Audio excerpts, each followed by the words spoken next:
woman. They're coming in here. All right, put her right there. There she is. And look at those 10 men coming along with her. 10 great, hard, cold men. Each with a... Paul Rader is somebody I cannot wait to see in heaven. I really am looking forward to looking him up because he was the founder of Appleton Alliance Church. And he was some character. He was a megachurch pastor back when there wasn't megachurches. And he was one of the first Christian preachers to have a national radio program. And some people in Appleton hear about it, and they want Paul Rader to come up there and do some meetings, some evangelistic meetings. And he did, and a group started to meet at the YMCA in downtown Appleton, and that birthed the church. But it all started with really a very charismatic, evangelistic voice. This church gave 20, even sometimes 30% of all of their income to missions. Rader's influence was very broad. Some of his proteges started some remarkable organizations, New Tribes Mission and Awana clubs. An emphasis right now in the life of this church on empowering future generations, the younger generations to lead.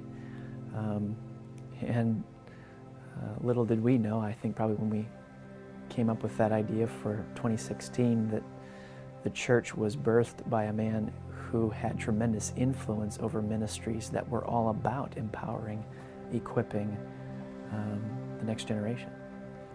Cliff was an 11-year-old boy when this church got started in the 1930s.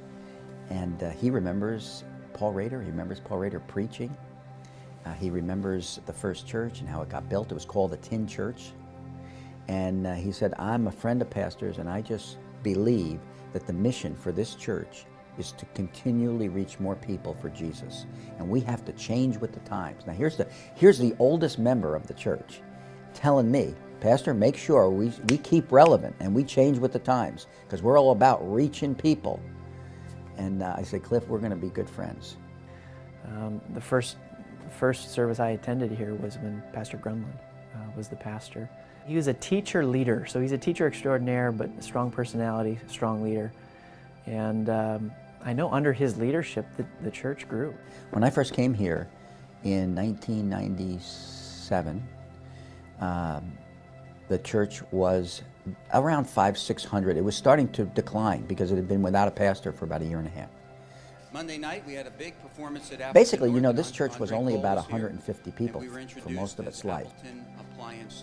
So it was a small church.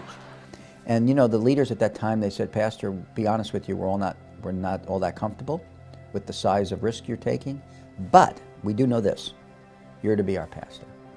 I believe new vision, new team.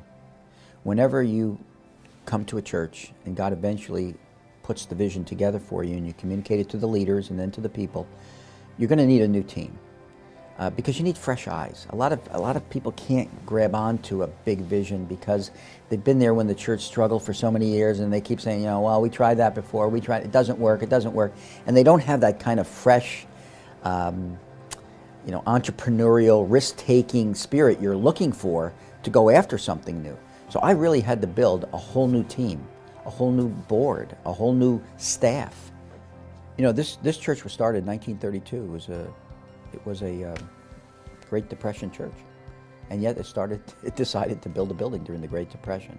But in 2008, there's an economic meltdown that people haven't seen since the Great Depression, and we're in the same position.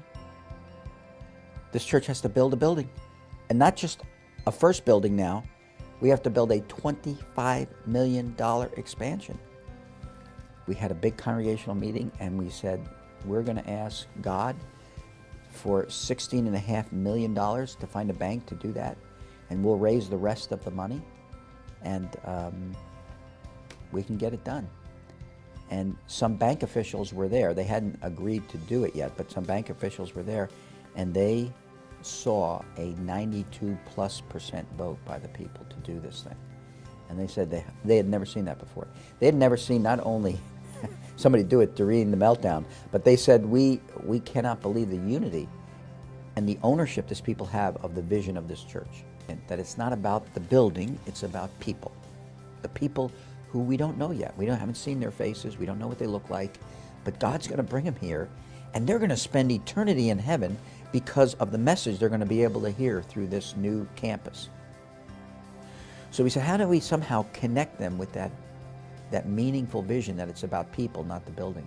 And the idea we came up with was, let's have them write down on a rock the name of 1, 2, or 3 people that they've been praying for a long time, that they want to see in heaven, and that they're hoping this church somehow touches and they come into the kingdom because of it. And let's put their name on that. And they throw it into the foundation before they pour the cement. And so the very foundation of this church has literally thousands of names in it. What I really like about that is that by celebrating the past, we are honoring our elders. A professor of mine in seminary, when in talking about the history of Christianity, not a particular church, but the history of Christianity, always reminded us that we stand on other people's shoulders. Those who've gone before us, who advocated for certain theological positions. And in many ways, we owe them a debt of gratitude for the courage that they showed in the face of stiff opposition. What I like about this time to celebrate past, present, future is that by celebrating the past, we are honoring the people on whose shoulders we stand. We would not be here if it wasn't for them. At some point in time, there was a pastor or a group of Christians or elders who stood firm in the face of opposition, in the midst of friction and conflict, and decided not to bag it. They stood firm in the face of that and said, we're going to stay put, we're going to continue to work out our convictions, we're going to invest in this community and the people that God brings to us. And by celebrating the past, we're honoring that and that effort and that time. And I think if they were here today and they could see where the church has come, I think it would be a really big blessing to them. I don't know if people can see you from heaven, but if he's seeing what's going on in this little church that he started from the YMCA in downtown Appleton, how it's become a really influential, big outreach church in Wisconsin, I think that he'd be really blessed by that and pleased.